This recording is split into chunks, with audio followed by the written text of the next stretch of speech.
The War Council chamber of the Valorian Empire stretched across 300 meters of polished black stone. Holographic displays floated in the air like frozen stars, each one showing a different conquered world. Grand Admiral Thexnar stood at the center, his forearms folded behind his broad back as he studied the latest addition to their database. Earth, that was what the inhabitants called it. A primitive world. Intelligence Officer Krenva announced to the assembled commanders. Her voice echoed through the vast chamber. They have barely left their own planet. Chemical rockets, nuclear fission, radio waves. They are at least 500 years behind our technology. Thexnar moved closer to the holographic display. The blue and green planet rotated slowly before him. White clouds swirled across its surface. It looked peaceful. Beautiful, even. He had seen 1,000 such worlds.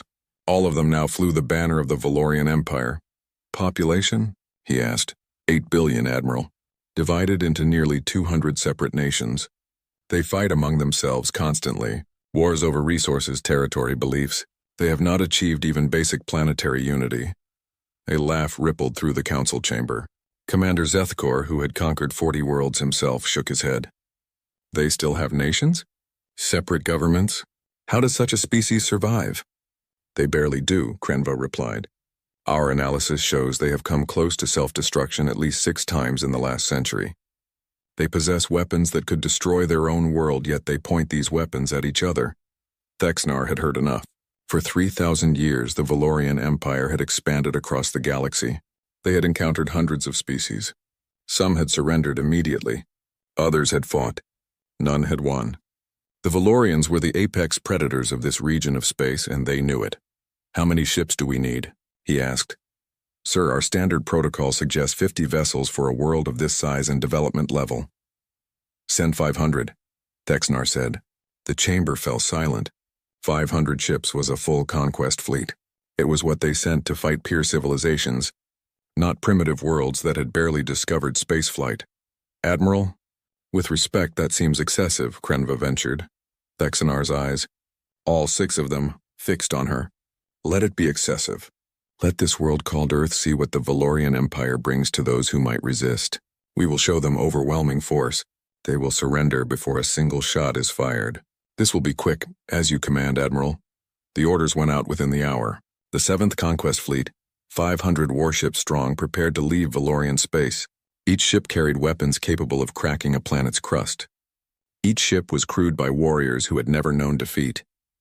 3 weeks later, the fleet arrived at the edge of the Sol system. That was what the humans called their sun. Thexnar stood on the bridge of his flagship, the Eternal Dominion, and watched the star grow larger on the view screen. Begin system scan, he ordered. The results came back quickly. 9 planets, several dozen moons, and countless asteroids. The 3rd planet from the sun was their target, Earth. Detecting artificial satellites in orbit around the target world, the sensor officer reported. Primitive construction. Chemical propulsion.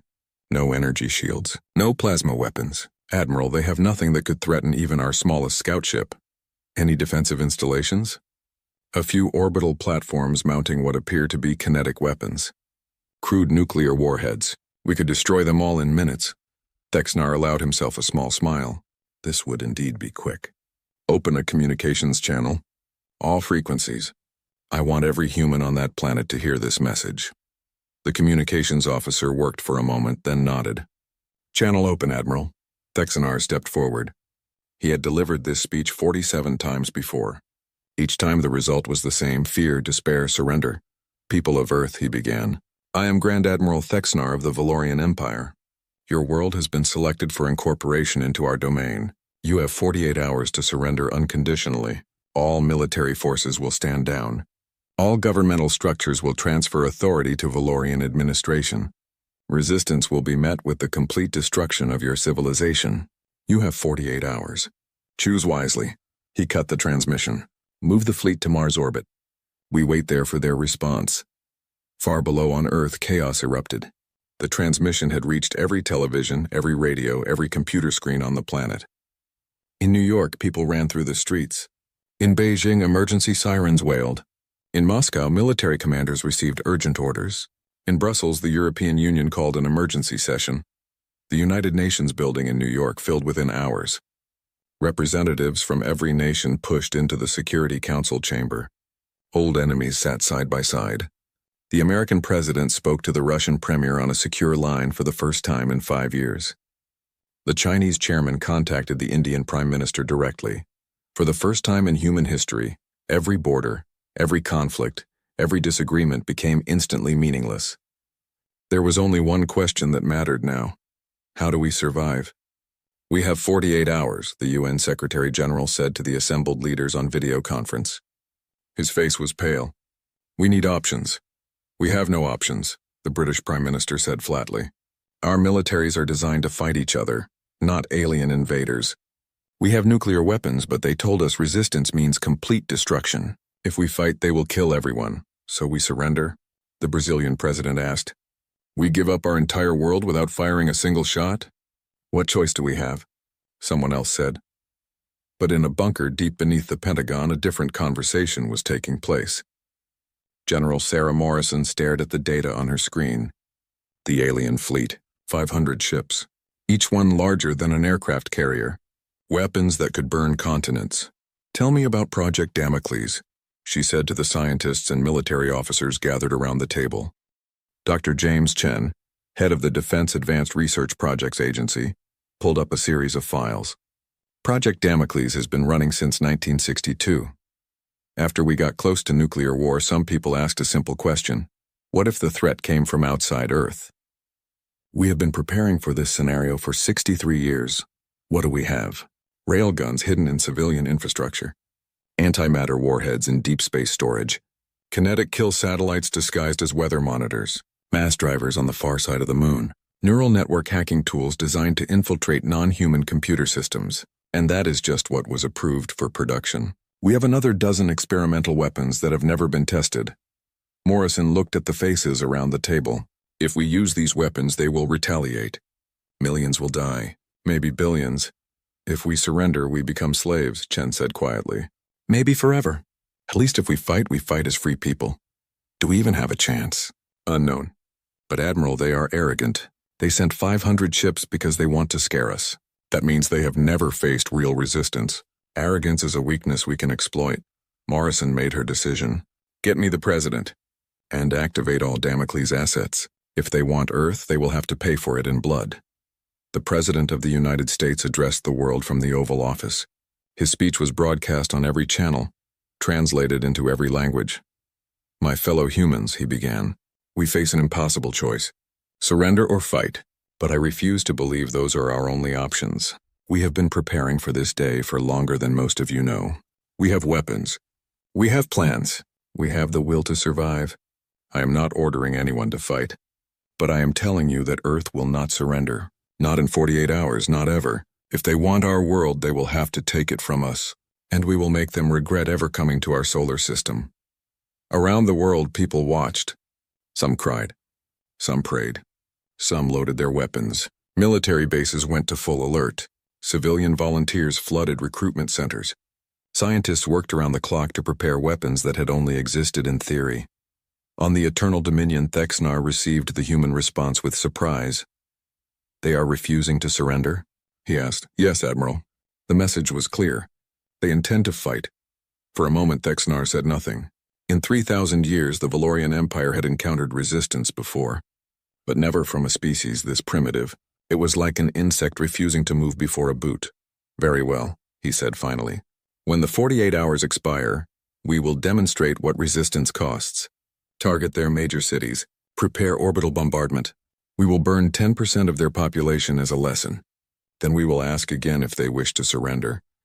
Yes, Admiral, but something nagged at Thexnar. Something about the human message bothered him. They had sounded too confident. Too certain. Could they possibly have something hidden? Some weapon they had not detected? Run another scan, he ordered. Deep scan.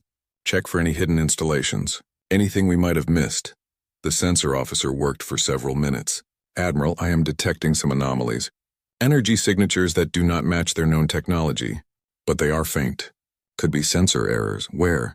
The moon. Several large asteroids. And there are objects in high orbit that our initial scans classified as debris. But some of them are too regular, too symmetrical. Thexnar felt the first stirring of doubt.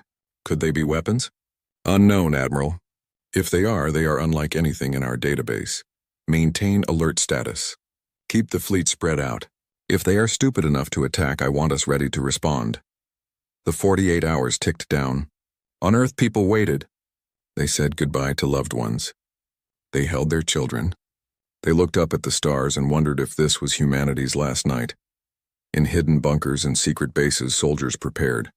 Weapon systems came online, targeting computers locked onto the alien fleet. Fingers hovered over firing buttons. The last seconds counted down. Thexanar stood on his bridge, waiting for the humans to accept reality. Then a voice came over the communication channel.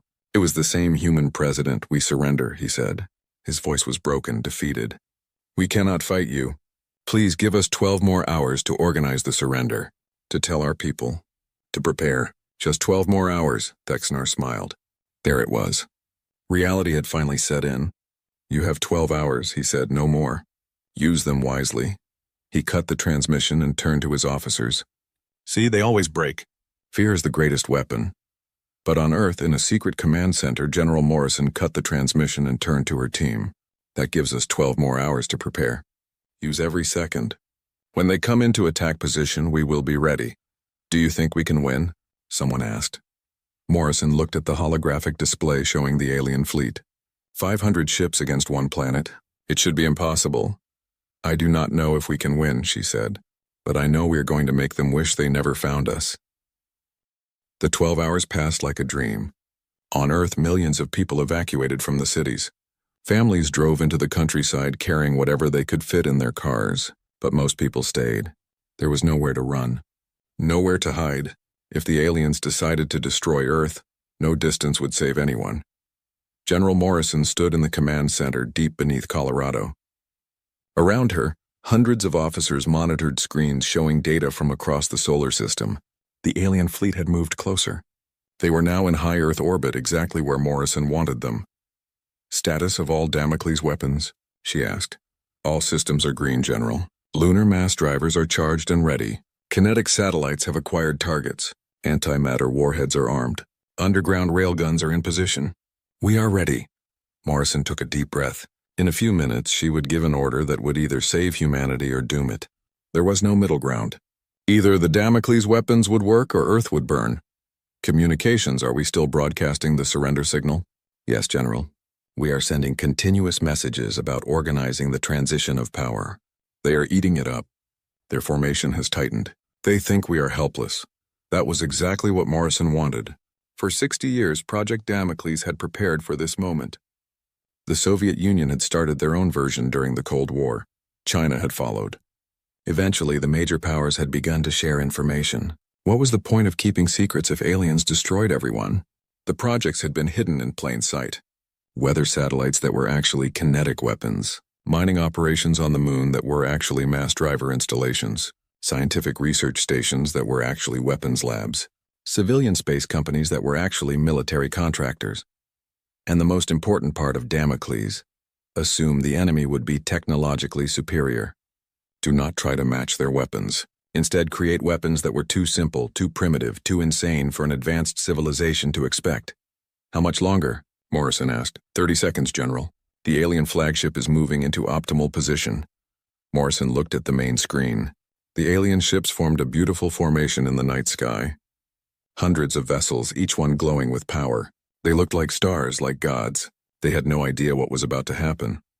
All stations, prepare to fire on my mark, Morrison said into the communication system. Around the world, across the moon, throughout the asteroid belt, human weapons came online. 3, 2, 1, mark. The sky above Earth erupted in fire. The kinetic satellites went first. These were not complex weapons. They were simple chunks of tungsten, each one weighing several tons. They had been in orbit for 40 years. Disguised as old satellite debris. Now they activated their small maneuvering thrusters and accelerated toward the alien fleet. Aboard the Eternal Dominion, alarm suddenly screamed to life. Contact, the sensor officer shouted. Multiple objects accelerating toward the fleet. Speed increasing rapidly. From where? Thexanar demanded. Everywhere, Admiral. From the planet, from the moon, from the asteroid field. Hundreds of objects. Missiles? No, sir. No propulsion signatures. They are just rocks. Pieces of metal, moving at extreme velocity. Thexnar felt confusion wash over him. Rocks? The humans were throwing rocks? Destroy them. They cannot possibly penetrate our shields. The Valorian ships opened fire with their point defense weapons. Lasers and plasma beams lit up space, destroying dozens of the incoming projectiles. But there were too many. And they were moving too fast. The first kinetic penetrator hit a Valorian cruiser at 40,000 kilometers per hour. The tungsten rod, moving at such incredible speed, struck the ship's energy shield. For a fraction of a second, the shield held. Then the kinetic energy overwhelmed it. The rod punched through the shield, through the armor, through the entire ship from bow to stern. The cruiser exploded in a ball of fire. What was that? Thexnar roared. What just happened? The projectile penetrated the shield, Admiral. The kinetic energy was too much. It just punched straight through. More impacts followed. The simple tungsten rods, propelled by nothing more than gravity and momentum, tore through Valorian shields as if they were not there. Advanced energy fields designed to stop plasma weapons and laser beams could not handle the raw physical force of solid metal, moving at relativistic speeds. Evasive maneuvers, Thexnar ordered. Scatter the fleet. But the Valorians had grouped their ships close together, expecting no resistance. Now they paid the price for their arrogance. Ships collided as they tried to maneuver. More kinetic penetrators slammed home. Explosions blossomed across the formation. Casualty report. 47 ships destroyed or disabled, Admiral. Damage reports coming in from 100 more. 47 ships. In less than 2 minutes. Thexnar could not believe it. These primitives with their simple metal rods had just done more damage than the last 3 species the Valorians had conquered combined. Return fire. Target the planet. I want those launch sites destroyed immediately.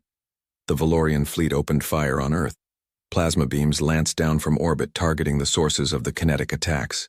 They hit empty fields, abandoned buildings, decoy sites, because the kinetic satellites had been drifting in orbit for decades. They had no engines, no power signatures, nothing that would identify them as weapons until they activated, and now they were gone, either destroyed by their own impacts or drifting as dead debris once more. Admiral, we have a bigger problem, the sensor officer said.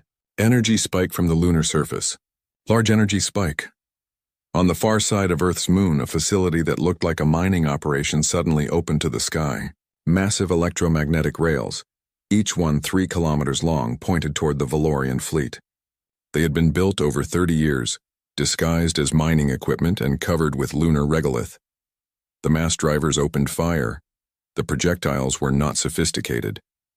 They were just rocks. Moon rocks launched at tremendous speeds by electromagnetic acceleration. Each one weighed several tons. Each one had been mined from the lunar surface, shaped into a rough cylinder and loaded into the mass driver system. They crossed the distance to the Valorian fleet in seconds. Incoming fire from the moon, someone shouted. The rocks hit like the hammer of God. Unlike the kinetic satellites, which had been relatively small, these projectiles were massive. When they hit Valorian ships, they did not just penetrate. They shattered the vessels entirely. Metal twisted. Hulls crumpled. Entire ships broke apart under the impact. Get us out of orbit, Thexnar ordered. Emergency jump now. Sir, we cannot jump from this close to the planet. The gravity well will tear us apart, then move. Get away from the planet. Get away from the moon. Get away from whatever else these primitives have waiting for us. The Valorian fleet began to pull back, abandoning their attack positions. But humanity was not done. In the asteroid belt, mining stations that had been operating for 20 years suddenly revealed their true purpose. These were not civilian operations. They were military bases disguised as commercial enterprises, and each one was armed with weapons that the Valorians could not even imagine. Nuclear-pumped X-ray lasers. The concept was insane. Take a nuclear warhead, surround it with specially designed rods, detonate the warhead. In the microseconds before the rods vaporized, they would channel the nuclear explosion into focused beams of X-rays, each beam powerful enough to slice through a ship. One nuclear warhead could create dozens of laser beams. The warheads were one-use weapons. They destroyed themselves in the act of firing, but they were incredibly effective. The asteroid bases launched their warheads toward the retreating Valorian fleet. The warheads coasted for several minutes, looking like harmless debris. Then, at optimal range, they detonated. Dozens of invisible X-ray beams lanced across space. The Valorians, focused on the visible threats, never saw them coming. The beams struck ships all across the fleet. They burned through armor. They boiled metal. They killed crew members instantly. "What is hitting us?" Thexnar demanded. "Where are these weapons coming from?" "Unknown, Admiral. No visible projectiles. No laser signatures. Ships are just exploding."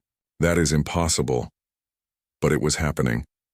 The Valorian fleet, which had entered the Sol system with 500 ships, was being torn apart by weapons they could not understand.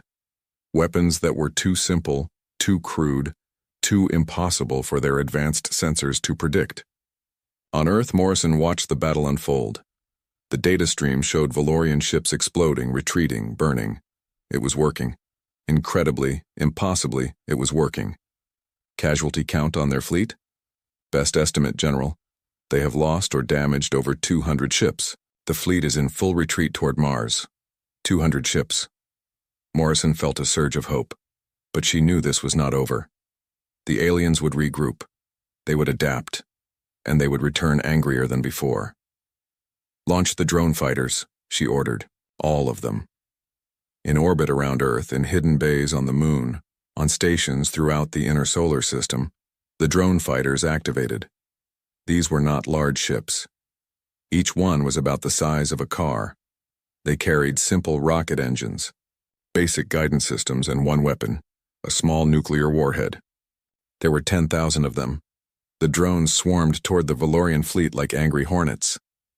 They moved in erratic patterns, making them difficult to target. The Valorians tried to shoot them down, but for every drone destroyed, 3 more got through. The drones slammed into Valorian ships and detonated. Nuclear fire bloomed across space. Individually, the drones were not very powerful, but in such numbers they were devastating. They overwhelmed point defenses.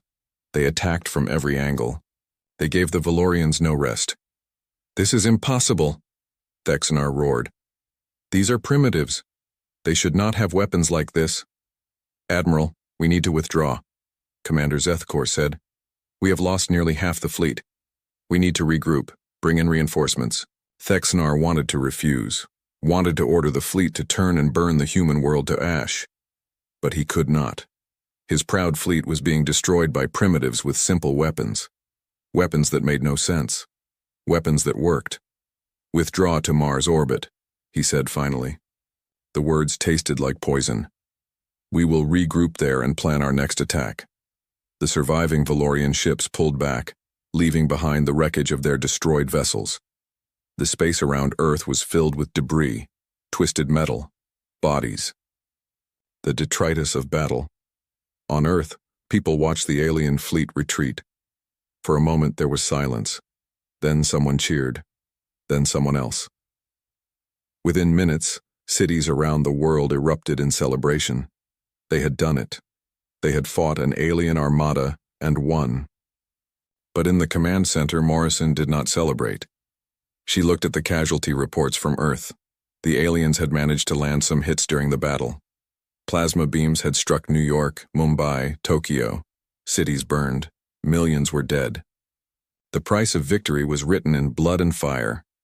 "General, should we pursue?" someone asked. Morrison shook her head. "No. We hurt them, but they still have over 200 ships. They will be ready for our tricks now. We need to prepare for their counterattack." "Do you think they will counterattack?" "I know they will," Morrison said quietly. "We just embarrassed them in front of the galaxy. They will come back. And next time, they will not underestimate us. Next time, they will come with everything they have." On the Eternal Dominion, Thexnar stared at the tactical display. 237 ships. That was all that remained of his fleet. In a few hours, the humans had destroyed or disabled 263 Valorian vessels. "How did they do this?" he asked quietly. No one answered. No one knew. The humans should not have had these weapons, should not have been able to fight back, should have surrendered like every other primitive species. "Admiral, incoming transmission." From Valorian High Command, the communications officer said. Thexnar closed all 6 of his eyes. This would not be pleasant. "Put it through." The holographic image of High Admiral Vornith appeared. He looked furious. "Explain yourself, Thexnar. Explain how you managed to lose more than half of a conquest fleet to a primitive world." "The humans were prepared, High Admiral. They had weapons hidden throughout their system. Weapons we could not detect. Weapons that primitives should not possess." "Yes, High Admiral. This is unacceptable. The Valorian Empire does not lose to primitives. You will return to Earth. You will destroy every human on that planet. I am sending reinforcements. The 3rd and 9th battle groups will arrive in 5 days. Together, you will have 700 ships. Use them. Kill every human. Burn their world. Make an example that the galaxy will never forget." The transmission ended. Thexnar stood in silence, staring at Earth on the view screen, the blue planet that had humiliated the Valorian Empire. "Prepare for the second assault," he said finally. "This time we show no mercy, this time we kill them all."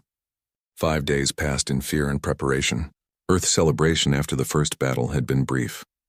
Now everyone understood the terrible truth. The aliens would return, and they would be angry. The casualty reports from the first battle kept coming in. New York had lost 3 million people to a single plasma strike. Mumbai was burning. Tokyo had entire districts reduced to ash. The death toll climbed toward 300 million. The price for humanity's defiance was written in the bodies of the dead, but Earth did not stop fighting. Could not stop fighting. There was no surrender now. The Valorians would accept nothing less than complete destruction of humanity. That much was clear from the intercepted communications. General Morrison had not slept in 5 days. She stood in the command center, watching the construction crews work on emergency repairs to the defense network. Many of the kinetic satellites were gone. The lunar mass drivers needed recharging. The nuclear-pumped laser stations were depleted. "How long until we are combat ready?" she asked Dr. Chen. "The mass drivers need another 3 days to build up sufficient charge," Chen said, looking exhausted. "The kinetic satellites we lost cannot be replaced quickly. We have maybe 200 left. The drone fighters are at 30% capacity. We lost most of them in the first battle." "What about the experimental weapons?" Chen hesitated. "General, some of those weapons are theoretical. We have never tested them." "We are fighting for survival, Doctor. Theory is all we have. Tell me what we have." "Project Nightfall. Antimatter warheads stored in deep space. We have 12 of them. Each one has enough explosive yield to destroy a small moon. Why have we not used them? Because they are incredibly dangerous. One mistake and we could destroy Earth ourselves. The containment systems are fragile. If one fails during launch, the explosion could crack the planet's crust." Morrison looked at the display showing the Valorian fleet. They had regrouped at Mars, and they were waiting for reinforcements. Intelligence suggested the aliens were bringing in 700 ships for the second assault. 700 against a depleted Earth. "Prepare the antimatter warheads," Morrison said. "If we are going to die, we will take them with us." On Mars, in orbit around the red planet, Grand Admiral Thexnar watched his fleet prepare. The reinforcements had arrived. The 3rd and 9th battle groups brought 500 fresh ships, all of them eager to avenge the humiliation of the first battle. "Status of the Earth defenses?" Thexnar asked. "Our reconnaissance drones indicate they are rebuilding, Admiral, but they have lost significant capability. Many of their weapon platforms were destroyed or depleted in the first engagement. And their hidden weapons? We have mapped most of them now, Admiral. The lunar installations, the asteroid stations, the orbital satellites. We will know where to strike first." Thexnar nodded slowly. The humans had caught them by surprise once. That would not happen again. This time the Valorian fleet would strike fast and hard. They would destroy every human weapon emplacement before assaulting the planet itself. "When do we attack?" "High Admiral Vornith orders us to wait 1 more day. He wants to be certain we are at full strength 1 more day." Thexnar could wait. The humans had nowhere to run. Their planet was surrounded. Their system was blockaded. Every hour that passed weakened them further. Time was on the Valorian side now. But Thexnar did not know about the signal Earth had sent 5 days ago.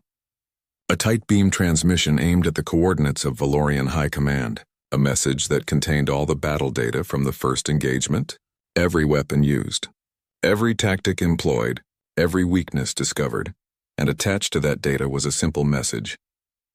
"This is what we did to 500 of your ships. Imagine what we will do to 700. Leave our system now or we will destroy you all. The message was not a plea for mercy. It was a threat. A promise. And it was currently traveling at the speed of light toward the heart of the Valorian Empire. On Earth, Morrison received a report that made her stomach turn. General, our satellites have detected the Valorian fleet preparing to move. They are breaking orbit from Mars. How long until they reach Earth? Estimated 6 hours. 6 hours. Morrison looked around the command center at the tired faces of her staff. 6 hours until they would fight again. 6 hours until they would discover if humanity could survive a second battle. Deploy all remaining defenses, she ordered. Power up the antimatter warheads. Prepare the mass drivers. Get every drone fighter we have left into position. And initiate Protocol Lazarus, Protocol Lazarus. The last resort plan. The thing that no one wanted to talk about. If Earth was about to fall, Protocol Lazarus would ensure that something of humanity survived. In secret facilities around the world, data began uploading to small spacecraft. Everything humanity had ever learned.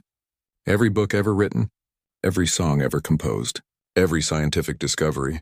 All of it compressed and stored on ships that would launch into deep space if Earth fell. Maybe someday someone would find them.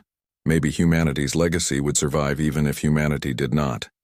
The Valorian fleet approached Earth in a tight formation. This time they did not spread out. They kept their ships close, overlapping their shield harmonics to create a nearly impenetrable defensive wall. They had learned from the first battle. Enemy fleet entering high orbit, the sensor officer announced in the command center. Distance? 400,000 kilometers in closing. Morrison watched the tactical display.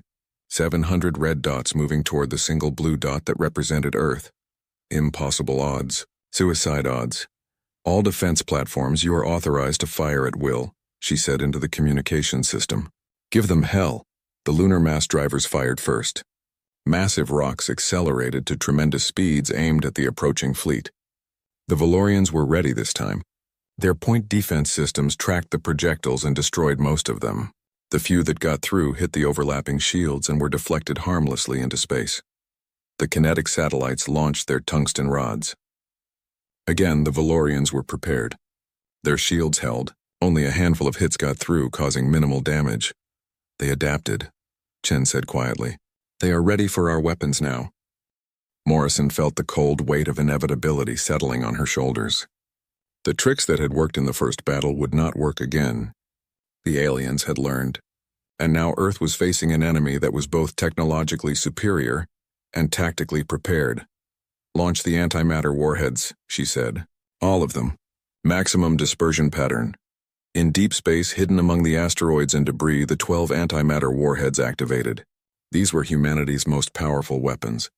Each one contained just a few grams of antimatter held in magnetic containment fields. When that antimatter touched normal matter, the result was annihilation, pure energy release on a scale that made nuclear weapons look like firecrackers. The warheads accelerated toward the Valorian fleet on simple rocket engines. They looked like normal missiles. The Valorians targeted them with their point defense systems. Lasers and plasma beams lanced out. One warhead was destroyed, then another, but the remaining 10 kept coming. Incoming missiles, the Valorian sensor officer reported. Standard configuration. No unusual readings. Destroy them, Thexnar ordered. But these missiles were different. As the Valorian weapons fire converged on them, the warheads activated a special coating on their hulls. A coating that absorbed energy and converted it to a reflective shield. The more the Valorians fired at them, the harder they became to hit. 3 more warheads were destroyed. But 7 reached the Valorian fleet. The containment fields failed simultaneously. 7 grams of antimatter met 7 grams of normal matter. The resulting explosion was brighter than a dozen suns. Space itself seemed to tear apart. The energy release was so massive, so violent, that it created a temporary distortion in local spacetime. Valorian ships caught in the blast simply ceased to exist, vaporized in an instant. Others were torn apart by the shockwave. Shields failed. Hulls buckled. Entire sections of the fleet were thrown into chaos. On the Eternal Dominion, every alarm screamed at once. Damage report, Thexnar shouted over the noise. 142 ships destroyed, Admiral. Another 87 heavily damaged. What was that weapon? I do not know, Thexnar said. His voice was hollow. In seconds, the humans had destroyed more than 200 ships. How was this possible? These primitives, with their chemical rockets and nuclear weapons, they were not supposed to have technology like this. "Sir, we need to withdraw," Commander Zethkor said. "We have lost nearly a third of the fleet again. Whatever weapons they have, they are beyond our ability to defend against." "No," Thexanar said. The word came out like a growl. "We will not retreat again. We will not be humiliated by these primitives twice. All ships, full assault. Target the planet directly. Forget the weapon platforms. We will burn Earth to ash." The Valorian fleet changed formation, streaming toward Earth in a devastating charge. They would lose more ships to the human defenses. But they had enough vessels to absorb the losses, and once they reached the planet, their superior firepower would end this war. "They are going all in," Morrison said, watching the enemy fleet accelerate toward Earth. "They are going to try to overwhelm us with numbers. General, we do not have enough weapons left to stop them all." Morrison knew. She had known from the beginning that this was likely. Earth had struck first, struck hard, and inflicted terrible losses on the enemy. But in the end, the Valorians had too many ships, too much firepower, too much determination to save face. "Launch all remaining drones," she ordered. "Fire everything we have left. And initiate Protocol Lazarus. Get those data ships away from Earth."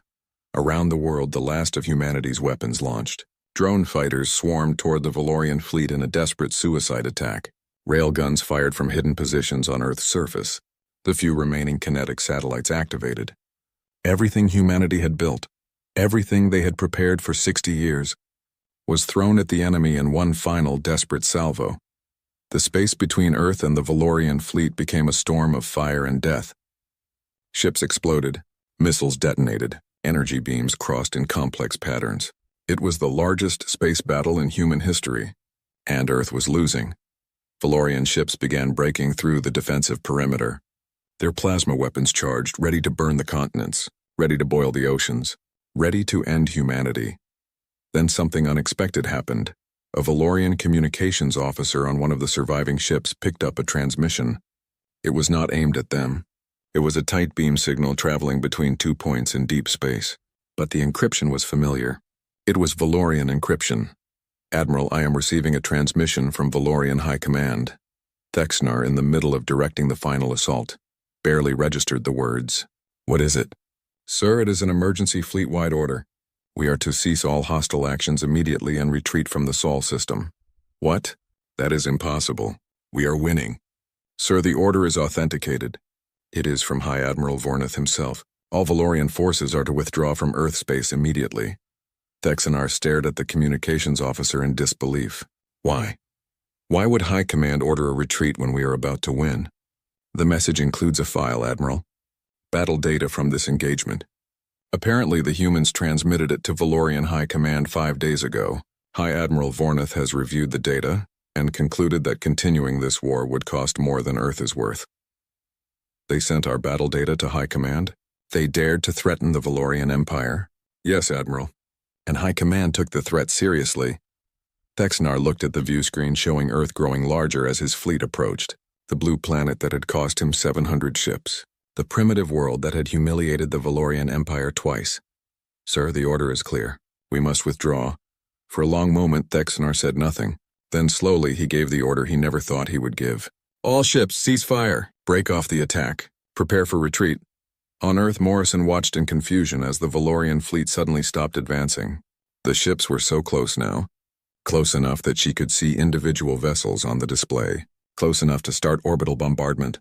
"What are they doing?" someone asked. "I do not know," Morrison said. "But do not drop our guard. Keep all weapons locked on them." The Valorian fleet began to turn away from Earth. Slowly, maintaining formation, the ships retreated toward the outer system. They did not fire, did not attack. They just left. "General, they are withdrawing," the sensor officer said, his voice filled with disbelief. "The alien fleet is leaving the system."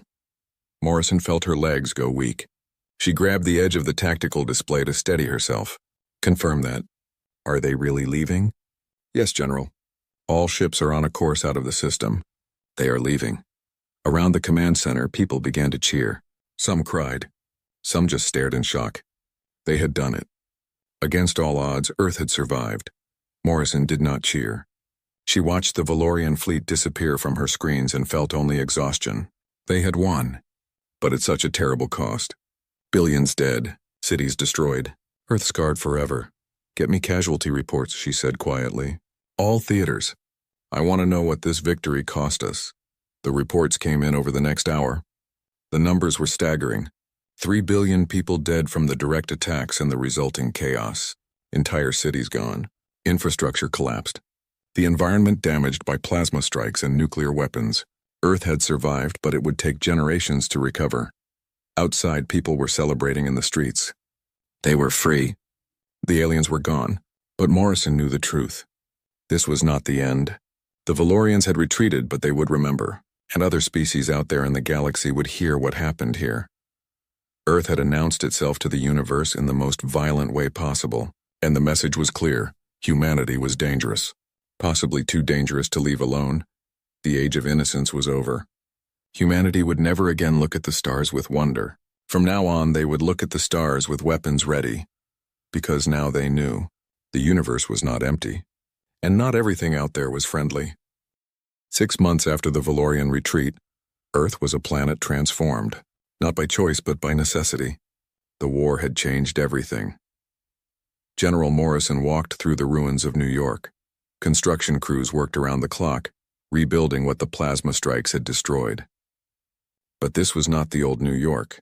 The new buildings were lower, reinforced with composite materials designed to withstand energy weapons. Underground shelters connected every structure. Nothing was built anymore without thinking about the next attack, because everyone knew there would be a next attack. Maybe not from the Valorians, but something would come. The galaxy had noticed Earth now. Morrison entered what used to be the United Nations building. Now it was the headquarters of the Unified Earth Defense Force. The old national military still existed, but they operated under a single command structure now. The war had done what centuries of diplomacy could not. It had united humanity under one banner. General Morrison, welcome, President Sarah Chen said. She had been the Chinese premier before the war. Now she was the first president of the Unified Earth government. The world had decided that separate nations were a luxury humanity could no longer afford. Madam President, Morrison replied, taking her seat at the conference table. Around the table sat the other leaders of the New World Order. Military commanders, scientists, diplomats, all of them working toward the same goal, making sure humanity survived the next encounter.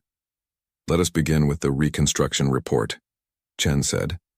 Admiral James Kuznetsov, formerly of the Russian Navy, now commander of the Earth Space Fleet, stood up. Reconstruction is proceeding faster than expected. We have 12 new orbital defense platforms online. The lunar mass drivers have been rebuilt and upgraded. We have increased their capacity by 40%.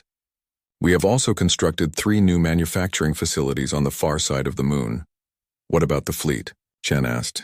We now have 200 warships under construction, not as large as the Valorian vessels but heavily armed. We reverse-engineered some of the alien technology from the wreckage. Our new ships will have energy shields, plasma weapons, and faster-than-light capability. Morrison listened with mixed feelings. Humanity was becoming a military power. Their entire economy had been restructured around defense. Every resource, every scientific advancement, every manufacturing capability now served one purpose: preparing for war. What about first contact protocols? Chen asked. Have we detected any other alien species? Dr. Elena Volkov, head of the new Xenoscience Division, pulled up a holographic display. Yes, Madam President. We have detected 17 different faster-than-light signatures in nearby star systems over the past 6 months. None have approached Earth directly, but they are watching us. We have intercepted some communications, though we cannot fully translate them yet. What are they saying? From what we can determine, they are talking about us. About what we did to the Valorian fleet. Some of the communications seem fearful. Others seem curious. A few seem hostile. So we have made enemies we have never even met, Morrison said quietly. Perhaps, Volkov replied, but we may have also made allies. 3 days ago, we received a transmission. It was in mathematical language, easy to translate. A species calling themselves the Keltharan Combine wants to establish diplomatic relations. Are they friendly? Unknown. But they are the first to openly contact us. Their message indicated they were impressed by our defense of Earth. They want to discuss mutual protection agreements. Chen looked around the table. Opinions? We need allies, Kuznetsov said.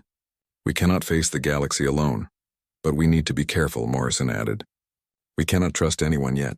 For all we know, this Keltharan Combine is just another empire looking to conquer us. Agreed, Chen said. We will respond to their message. But carefully. Diplomatic relations only, no military alliances until we know more about them.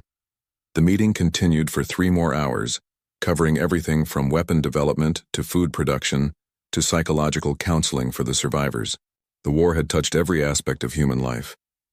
After the meeting, Morrison returned to her private quarters. She had not been home to San Francisco in 8 months. Her apartment there was gone anyway, destroyed in a plasma strike. This small room in the defense headquarters was her home now. She sat at her desk and opened the classified reports. The ones too sensitive to discuss even in the secure conference room, Project Genesis. That was the name of the most secret program Earth had launched after the war. While everyone focused on rebuilding the defenses, a smaller group of scientists had been working on something else. Something that terrified Morrison more than any alien fleet. Biological weapons, specifically, weapons designed to target alien biology while leaving humans unharmed. The research had been controversial. Many people argued that humanity should not become the monsters they had fought against. But others argued that Earth needed every advantage, every weapon, every tool of survival. Morrison had authorized the project. The decision haunted her every night. But she had made it because she knew what was coming. The Valorians had retreated, but they were still out there. And they had friends. Allies. An entire empire that now saw Earth as a threat. The second report was even more disturbing. Intelligence Division had decoded more of the intercepted alien communications. What they found was chilling. The Valorian Empire was not the largest power in this region of space. They were actually considered a mid-tier civilization. Above them were species and empires that made the Valorians look primitive. And all of them were now watching Earth, wondering what to do about the violent newcomers who had destroyed a Valorian fleet. Some of the communications suggested quarantine. Simply blockade the Sol system and never let humanity leave. Others suggested preemptive destruction. Burn Earth before it became a real threat. A few suggested negotiation and integration. But those were in the minority. Humanity had announced itself to the galaxy by winning a war. And now the galaxy was deciding what to do about them. Morrison closed the reports and looked out her window at the Earth below. The planet looked peaceful from orbit. You could not see the ruins from this height. Could not see the mass graves. Could not see the trauma etched into every survivor's face, but it was there. All of it. The price of survival. A chime indicated an incoming message. Morrison opened it and felt her blood run cold. General Morrison, this is Deep Space Observatory 7. We have detected a large fleet entering the outer solar system. Configuration is unknown. Not Valorian. Repeat, not Valorian. Fleet size estimated at over 300 ships. They are broadcasting on all frequencies. The message is for you personally. Morrison's hand shook slightly as she pulled up the transmission. The face that appeared on her screen was not human. It was not Valorian either. This being had smooth blue skin, large dark eyes, and a gentle expression that somehow made Morrison even more nervous. Greetings, General Sarah Morrison of Earth, the alien said. Its voice was soft, almost musical. I am Ambassador Thelness of the Galactic Council. We have come to discuss the future of your species. I assure you we mean no harm, but we must talk. What you have done has created a crisis that affects the entire galaxy. Please respond. Morrison stared at the screen. The Galactic Council. She had seen references to it in the intercepted communications. Apparently it was some kind of governing body for the civilized species in this region of space. And now they were here, 300 ships. Not attacking, not threatening, just waiting. Morrison activated the emergency alert system. Across Earth, across the moon, across every human installation in the solar system, alarms began to sound. The defense network powered up. Weapons came online.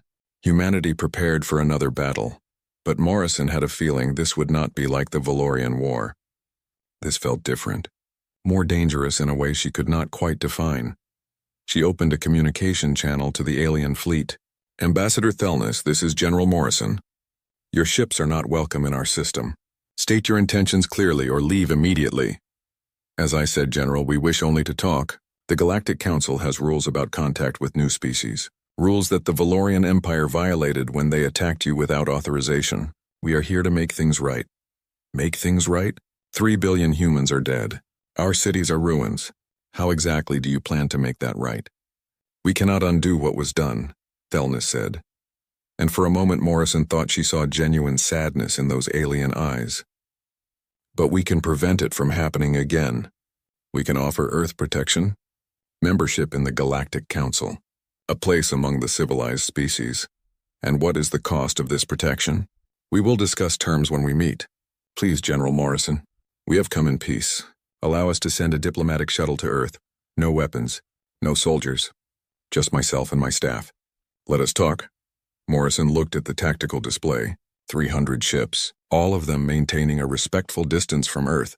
No aggressive movements, no weapon locks. They really did seem to be here for diplomacy. But Morrison had learned not to trust appearances. The Valorians had looked invincible too. "Stand by, Ambassador," she said, cutting the transmission. She opened a channel to President Chen. "Madam President, we have a situation." The Emergency Council convened within the hour. The debate was fierce. Some argued for accepting the meeting. Others demanded the aliens leave immediately. A few suggested attacking first, before the Galactic Council could make the first move. "We cannot fight them," Kuznetsov said. 300 ships. We barely survived 500 Valorian vessels and we had surprise on our side. We cannot win this fight, but we cannot trust them either, Morrison replied. For all we know, this is a trick. They come in peace, we lower our guard, and then they attack. Or, Dr. Volkov said quietly, they really are here to talk, and if we refuse, we make an enemy of the entire Galactic Council. How many species belong to this council? How many ships could they send if we anger them? The room fell silent. It was the nightmare scenario. Earth, isolated and alone, facing not one empire but an entire galactic civilization. "We meet with them," Chen said finally, "but on our terms. They can send their shuttle to the lunar surface, not Earth. We will meet them there in a facility we control. If this is a trap, at least we can contain the damage." Morrison nodded. "I will make the arrangements." 3 days later, Morrison stood in the conference room of the newly rebuilt Lunar Base Alpha. Through the windows, she could see the gray surface of the moon stretching to the horizon. Above, Earth hung in the black sky like a blue and white jewel. The alien shuttle had landed an hour ago. Ambassador Thelnis and 2 aides had been escorted to the conference room. Now they sat across the table from Morrison, President Chen, and the other human leaders. Up close, Thelnis looked even more peaceful than in the transmission. But Morrison did not let that fool her. She kept her hand near the concealed weapon at her side. "Thank you for agreeing to meet with us," Thelnis said. "I know trust is difficult after what you have endured. But please believe me when I say the Galactic Council had no knowledge of the Valorian attack until it was too late." "How convenient," Morrison said coldly. "It is not convenient. It is shameful. The Valorian Empire has been sanctioned for their actions. They have been forced to pay reparations." "Reparations? What good are reparations to the 3 billion dead?" "None," Thelnis admitted. "Nothing can bring them back. But we can ensure it never happens again. That is why we are here." "Explain," Chen said. Thelnis pulled up a holographic display showing a map of the galaxy. The Galactic Council represents 47 species. Together we maintain peace and order in this region of space. We have rules about first contact, about warfare, about expansion. The Valorians violated those rules when they attacked Earth. So you have rules. The Valorians ignored them. Why should we think anyone else will follow them? "Because the Council enforces them," Thelnis said. "With military force if necessary. The Valorian Empire learned that lesson. They will not attack you again." "But others might," Morrison said. "We have intercepted communications. Some species want us destroyed. Others want us quarantined. Why should we trust the Council to protect us? Because it is in our interest to do so," Thelnis said simply. "General Morrison, let me be honest with you. What you did to the Valorian fleet terrified the galaxy. You took a conquering force and destroyed it using weapons we did not even know existed. Your tactics, your weapons, your willingness to fight to extinction rather than surrender, all of it has marked humanity as extraordinarily dangerous. So you are here to contain us." "No, we are here to recruit you." Morrison blinked. "What?" "The Galactic Council needs species like yours, strong, innovative, determined. We face threats from outside our borders. Species that do not follow our rules. Pirates, raiders, rogue empires. We need warriors, and you have proven yourselves to be among the best. You want us to be your soldiers, Chen said flatly. We want you to be our equals, Thelnis corrected. Join the council. Add your strength to ours. In return, we offer protection, technology, and integration into galactic civilization. And if we refuse? Thelnis's expression turned sad. Then you remain alone. And eventually, someone will find a way to destroy you. Maybe not today. Maybe not this year. But Earth has made enemies simply by surviving. Without the Council's protection, you will not last long. Morrison looked at President Chen. The unspoken question hung between them. Were they trading one conqueror for another? Or was this truly their best chance at survival? We will need time to discuss this, Chen said. Of course, Thelnis replied. Take all the time you need. But while you decide, General Morrison, ask yourself this question. What does humanity want? To hide behind walls and wait for the next attack? Or to step out into the galaxy and claim your place among the stars? Morrison had no answer, because she did not know what humanity wanted anymore. They had only wanted to survive. And somehow, against all odds, they had. But what came next? That was the question that would define Earth's future. 25 years after the war, Sarah Morrison stood on the observation deck of the ESS Defiance, humanity's first deep space explorer. She was older now, her hair gray, lines on her face telling the story of hard years. But she had lived to see something she never thought possible. Earth at peace. Earth thriving. Earth reaching for the stars. Below, the planet Kepler 442b rotated slowly. It was humanity's first colony world beyond the Sol system. 300,000 people lived there now, building cities, raising children, creating a new branch of human civilization. Beautiful, is it not? A voice said beside her. Morrison turned to see Ambassador Thelnis. The alien diplomat had not aged visibly in the 25 years since their first meeting. His species lived much longer than humans. It is, Morrison agreed. I never thought I would see this day. Few did, Thelnis said. But here we are. Humanity has come far. It had been a difficult 25 years. Earth's decision to join the Galactic Council had been controversial. Many people saw it as surrender. Others saw it as collaboration with the enemy. But slowly, as the benefits became clear, opposition had faded. The Council had provided technology, faster-than-light travel, advanced medicine, clean energy, manufacturing techniques that seemed like magic. In return, Earth had opened its borders, allowed Council observers, and agreed to follow galactic law. More importantly, Earth had contributed to the Council's military. Human ships now patrolled alongside alien vessels, protecting the borders of civilized space. Human tactics and weapons had been integrated into Council doctrine. The same ferocity that had defeated the Valorians now protected other species from aggression. Humanity had become what Thelnis promised, not subjects, but equals. Have you heard the news from the Valorian border? Thelnis asked. Morrison nodded. Their empire is collapsing. Internal revolts.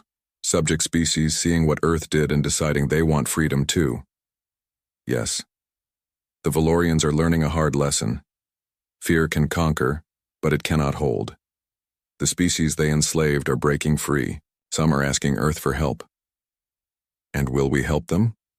That is for your government to decide. But the Council would support it. You more than anyone understand what it means to fight for survival.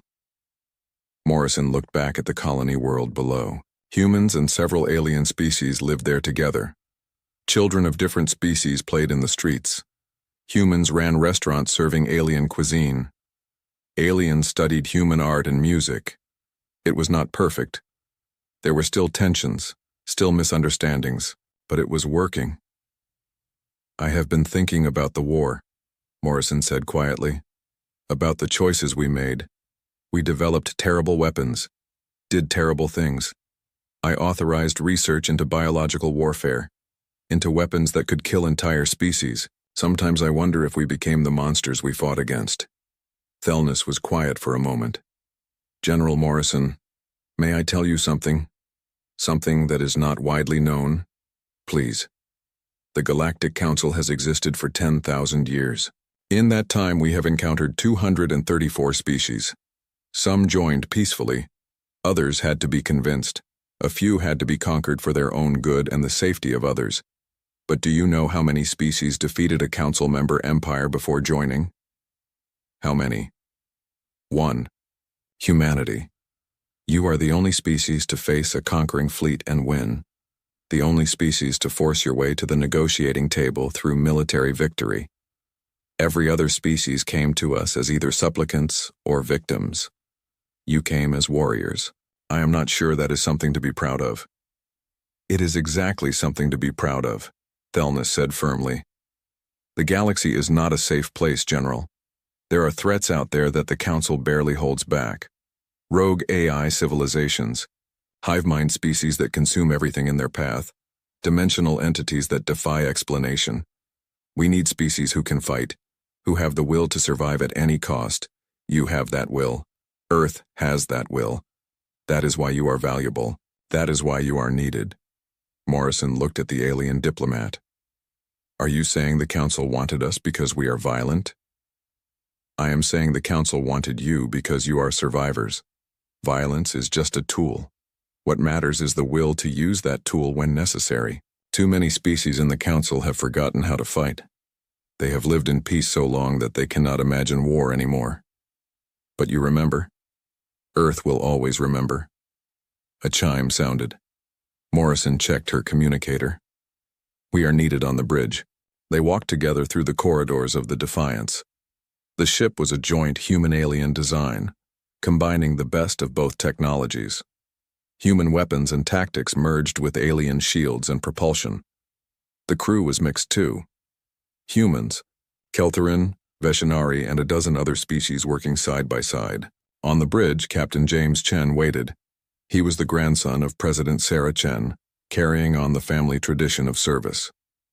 General Ambassador, we have received a distress signal, a transport ship under attack by raiders, the Valdari Corsairs. Position? Morrison asked. 3 light-years from here. They are asking for immediate assistance. Morrison looked at Thelnis. What do you know about these raiders? The Valdari are not part of the Council. They prey on trade routes, attacking civilian ships. They are dangerous but not a major threat to military vessels. Do we have any other ships in range? No, General. We are the closest Council vessel. If we do not respond, that transport, and everyone on it, will be lost. Morrison made her decision quickly. It was what she did. What she had always done. Captain Chen set course for the distress signal, maximum speed, general quarters. Alarms sounded throughout the ship. Crew members rushed to battle stations, weapon systems powered up, shields activated. The Defiance had been designed for exploration, but like all human ships, it was heavily armed. Earth had learned that lesson well. Never go into space unarmed. The ship jumped to faster-than-light speed. 3 light-years passed in minutes. They dropped back to normal space near the coordinates of the distress signal. Contact, the sensor officer reported. I have the transport ship. It is damaged and venting atmosphere. 5 raider vessels are attacking it. Valdari design. They are firing on the transport. Open a channel to the raiders, Morrison ordered. Channel open, General. Morrison's voice was cold and hard, the voice she had used during the war. Valdari vessels. This is General Sarah Morrison of the Earth spaceship Defiance. You are attacking a civilian transport in Council space. Stand down immediately or we will open fire. There was a pause. Then a harsh, growling voice responded. Earth ship? We have heard of you. The species that destroyed the Valorian fleet. Perhaps you would like to try your luck against us? This is your final warning. Release the transport and leave this system. Or what, human? You are 1 ship. We are 5. Do you really think you can fight us all? Morrison looked at Captain Chen and nodded. Chen gave the order. All weapons fire. The Defiance had been designed by humans who remembered what it felt like to be outgunned and desperate. Every weapon system, every tactic, every piece of technology had been created with one question in mind. How do we make sure we never lose again? Railguns fired tungsten penetrators at relativistic speeds. Plasma cannons, adapted from captured Valorian technology, lanced out across space. Missile pods launched seeker drones armed with fusion warheads. And beneath it all, the ship's AI coordinated the attack with inhuman precision. The Valdari raiders never had a chance. They were pirates, used to preying on weak civilian ships. They had no experience fighting a purpose-built warship, crewed by veterans of the Valorian War. In less than 30 seconds, 3 raider ships were destroyed. The remaining 2 tried to run. "Do not let them escape," Morrison ordered. "If we do, they will just attack someone else." The Defiance pursued. Its faster-than-light drive was more advanced than the raiders' engines. Within minutes, they caught the fleeing ships and destroyed them. Morrison watched it all with a strange emptiness. 25 years ago, she had ordered these same actions against the Valorians. 25 years and she was still giving kill orders, still watching ships explode, still being the person who decided who lived and who died. "General, the transport is hailing us," the communications officer said. "They want to thank us." "Tell them they are welcome," Morrison said, "and offer medical assistance if they need it." The transport captain's face appeared on the screen. He was Keltherin, like Ambassador Thelness. "Thank you, General Morrison. You saved 43 lives today. We are in your debt." "No debt necessary, Captain. This is what the Council does. We protect each other." After the rescue, Morrison returned to her quarters. She sat at her desk and pulled up the classified reports. Even 25 years after the war, there were still secrets. Still weapons programs. Still contingencies in case the galaxy turned against Earth again. She had access to all of it. The biological weapons, the antimatter stockpiles, the stealth ships hidden throughout the galaxy, the AI war machines that waited in dark orbits, ready to activate if Earth ever sent the emergency signal.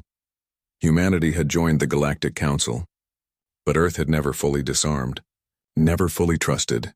The scars from the Valorian War ran too deep. A message arrived. It was from the Council headquarters. Morrison opened it and felt her breath catch. "General Morrison, this is High Counselor Vrenka. We have a situation that requires your expertise. A species on the edge of our space has been attacked by unknown forces. The attacks are systematic, brutal, and effective. We have lost contact with 3 of their colony worlds. We need someone who understands this kind of warfare, someone who has fought against overwhelming odds. We need you." Morrison stared at the message. After 25 years of peace, the galaxy needed Earth's warriors again. Needed the violence, the tactics, the weapons that humanity had developed in desperation. She thought about refusing. About saying she was too old, too tired, too haunted by the choices she had already made. But she knew she would not refuse. Because this was what Earth had become. The protectors. The warriors. The species that remembered how to fight. She opened a response channel. "High Counselor, I will assemble a task force. Send me all the information you have. We will handle this." The response came quickly. "Thank you, General. I knew we could count on Earth." Morrison closed the channel and looked out at the stars. Somewhere out there, people were dying, being attacked by something they could not understand, could not fight. They needed help. They needed warriors. They needed humanity. She pulled up the personnel files and began selecting her team. Veterans of the Valorian War, young officers trained in the new tactics, alien specialists who understood Council technology. She would build a force that could handle any threat, because that was what Earth did now. 25 years ago, they had fought for their own survival. Now they fought for others, for species who could not protect themselves, for civilians under attack, for the idea that the galaxy should be a place where peace was possible.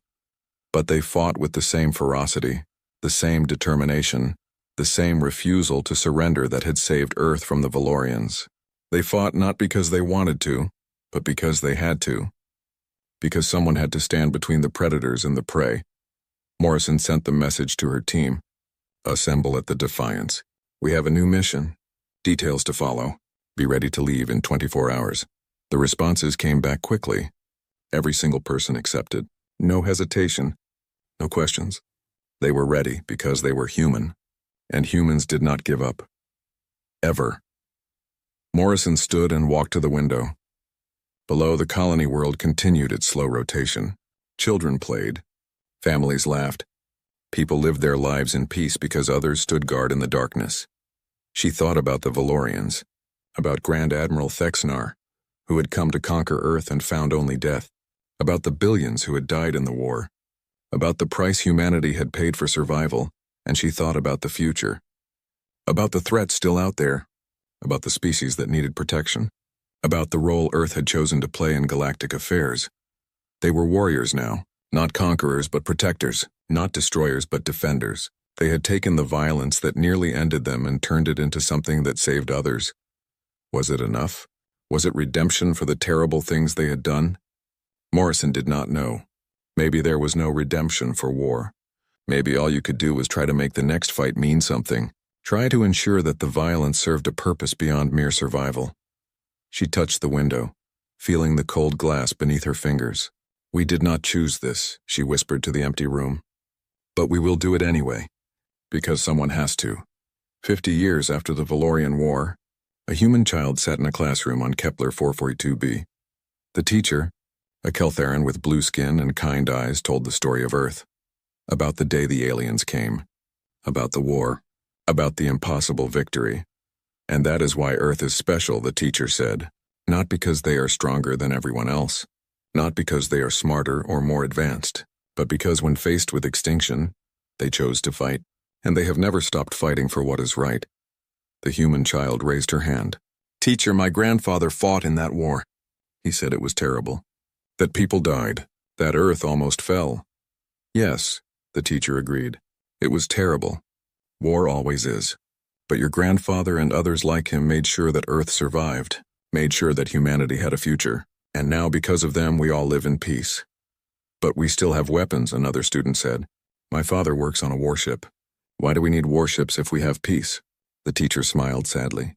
"Because peace is not the natural state of the galaxy. Peace is something we must fight for every day. The weapons, the ships, the soldiers, they are not signs that we want war. They are signs that we remember what it costs to lose one. Earth remembers. And so long as Earth remembers, the galaxy has a chance." The lesson ended. The children went home to their families. And above the colony, human warships patrolled the space lanes, keeping watch. Always watching. Always ready. Because humanity had learned the hardest lesson of all. The galaxy was not safe. The stars were not friendly. And survival was something you earned every single day, with strength and determination and the will to never, ever surrender. The Valorians had tried to conquer Earth. Instead, they had created something far more dangerous, a species that would never forget, never forgive, never give up, and the galaxy would never be the same.